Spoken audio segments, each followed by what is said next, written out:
Good afternoon.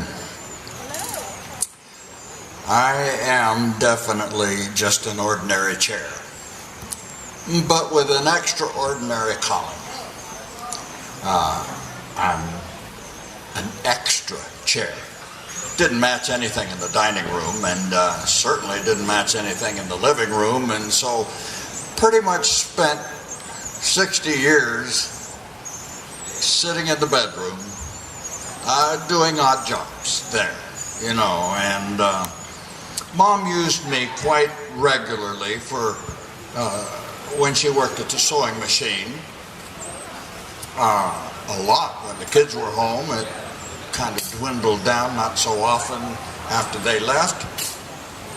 But Pop used me every morning when he put his socks on. Either sat or put his foot up on me, one or the other. And didn't get to take part in much going on in the rest of the house. Unless it was a special occasion when there were crowds of people, then I'd get dragged out and put to use. But lately, I have just kind of sat in the corner. Mom's fingers got pretty gnarly, and her knees were pretty much in pain, and she couldn't operate the treadle singer anymore. And in fact, about 6 months ago, she went to be with her sweet Jesus. That's how she always referred to him. And after that, Pop couldn't find many excuses for putting on his socks. In fact, he had a very comfy pair of lamb's wool slippers, and they made his feet happy even when the rest of him was pretty much sad all of the time. After about 6 months of missing Mom, Pop began to question his faith. Pop's daughter would visit from time to time from across town, and they'd sit and chat, and she noticed that things weren't quite the way they used to be with Pop. He seemed to be really down, and his smile was gone, and that sparkle was missing, and he just didn't seem to have any joy anymore. And so she thought she'd better talk to the pastor, the folks pastor. Really couldn't say he was her pastor, because she just hardly ever went to church. So she went to see the old pastor and said, Reverend, Dad's not doing very well. I really don't know what's wrong. Do you think you could stop by and visit with him? And he said, well, certainly, child. I'd be happy to do that. By the way, I haven't seen you in church since your mother's funeral. Yeah, you know how I am with organized religion. Well, honey, no one's ever accused me of being organized. And so he made his way to visit Pop, and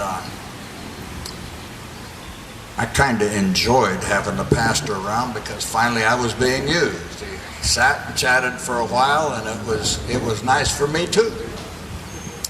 And as the pastor got ready to leave, he stood, went to the bedside, took Pop's hand, and prayed for him. And then he said, is there anything in particular that you need from me today?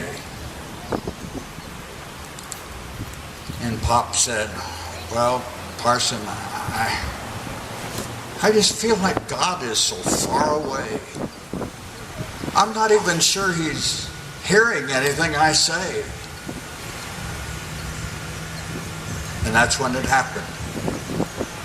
That preacher turned around and grabbed me and moved me over by the head of the bed. And he said, this is God's chair. when you want to pray, you just say, God, come and sit with me for a while. Let's chat. And then just talk to him as you would if it was your best friend sitting there, because he is. He's the best friend you'll ever have. And I want you to know he's always listening. So, a couple of weeks went by.